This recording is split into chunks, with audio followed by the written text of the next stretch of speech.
Hello,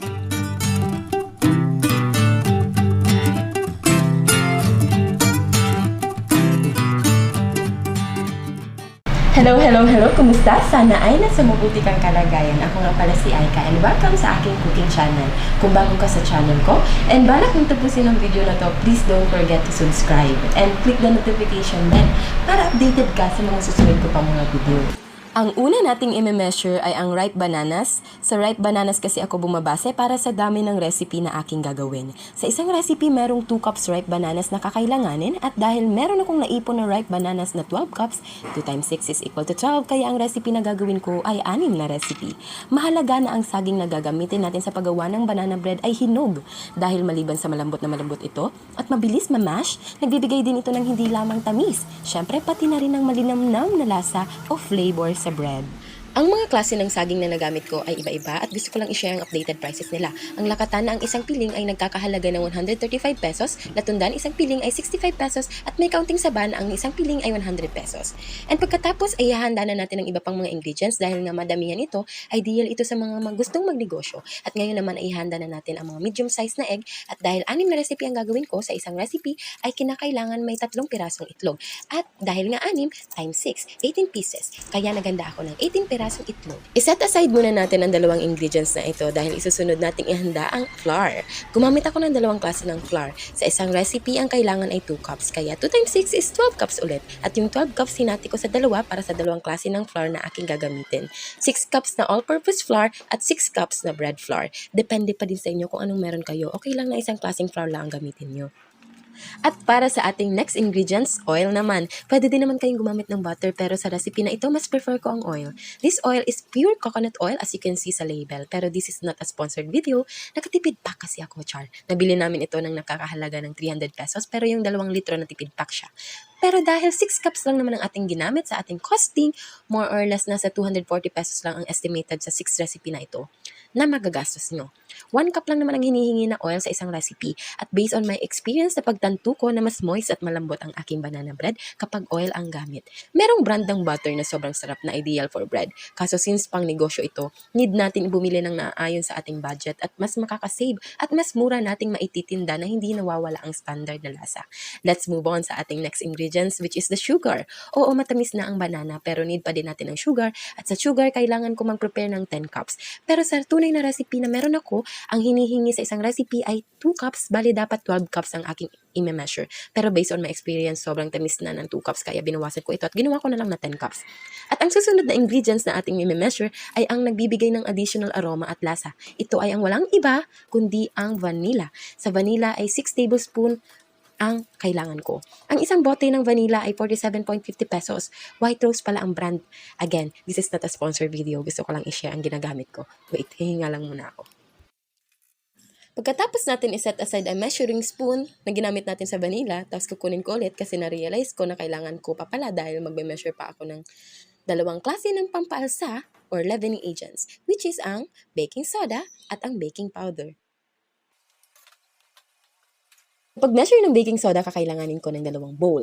Kagaya ng inyong nakikita, ang baking soda ay may sadyang may buo-buo, kaya naman kailangan ko itong i-sift bago ko i-measure. At kakailanganin ko ng 12 teaspoon baking soda. 2 beses ko siyang i-measure para masigurado kong sakto ang measurement ng ingredient na ito. At ilalagay ko muna siya sa separate na lagayan at sift ko sa another lagayan at tsaka ko i-measure ng maayos. Kagaya ng nakikita nyo. At isusunod na nating i-measure ang ating baking powder, kagaya na nakikita nyo. At itatabi natin ang cinnamon para sa pagmix mamaya. At ngayon naman ay ihanda na natin ang ating nuts para sa ating pang 9 ingredients. Ang gagamitin kong nuts ay cashew nuts. Medyo nahirapan pa akong buksan dahil napaka-sealed. Kailangan kasi sealed na sealed pag itatago nyo ang used nuts kasi para hindi ito kumunat.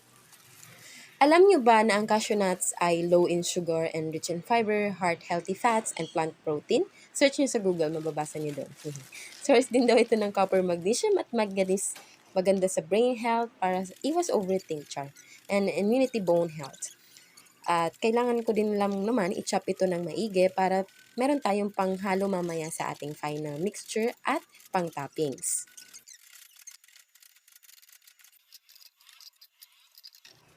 Kasama sa paghahanda ng paggawa ng banana bread ang mga gagamitin kagaya ng stand mixer at paglalagyan ng mixture. Bago ma-mix lahat ng ingredients, kailangan siguraduhin muna natin na handa na ang lahat o gagamitin sa pag-bake bago umpisan ang proseso sa pag-mix para organize at wala tayong malimutan. Gagamit ako ng 4 na Pyrex na may measure na 14 cm x 23 cm, gawa ng may nag-order ng ganitong size. At pati na rin aluminum loaf pan sa 670 by 45. Nabili namin ng aluminum foil ng 13 pesos each. And ito yung gagamitin natin na final na lagayan ng banana bread na pwede nating itinda. At kapag kumpleto na ang lahat, ang ingredients, ang lalagayan at ang ating mga gagamitin para sa pag-mix, ay handa na tayong mag-umpisa.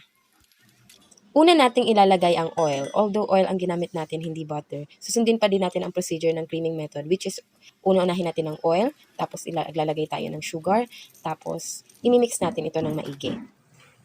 Kung isang recipe lang naman ang gagawin nyo, kahit hand mixer, okay na okay nang gamitin. Yung iba nga, mix all lang.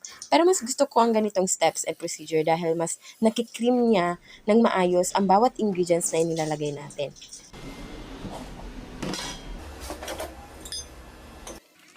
Paano malalaman kung fresh pa ang itlog? Kagaya ng nakita nyo kanina, nung hinugasan ko yung itlog, lumubog ito lahat. At ibig sabihin, lahat ng itlog na nabili namin ay fresh. Sa paglagay ng itlog sa ating mixture sa paggawa ng banana bread, huwag niyong lalahatin o pagsabay-sabayin. Parang sa relationship lang yan.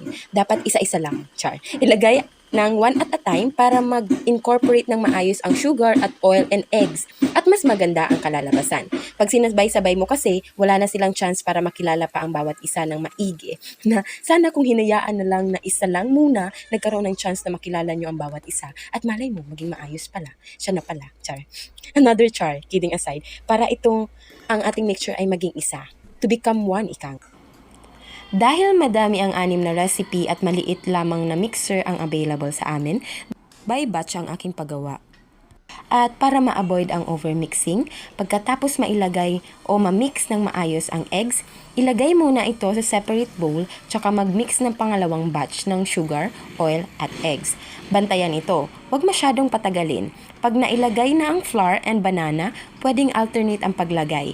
Tandaan, 2 batch ang mix ko dito para hindi masira ang machine at maayos ang pagkakahalo ng mixture.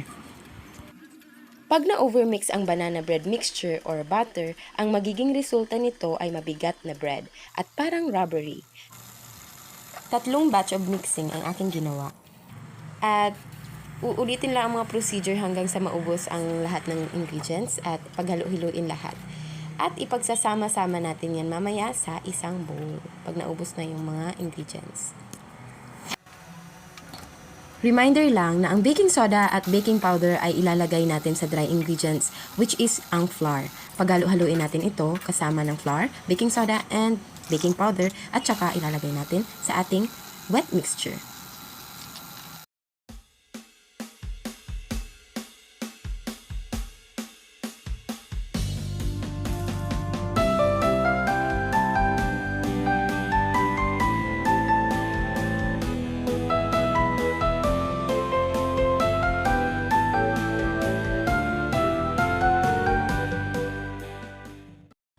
At ayan, patapos na tayo mag-mix. At ang last na ilalagay natin ay ang cinnamon at yogurt na nagbibigay ng additional moist sa ating bread at lasa.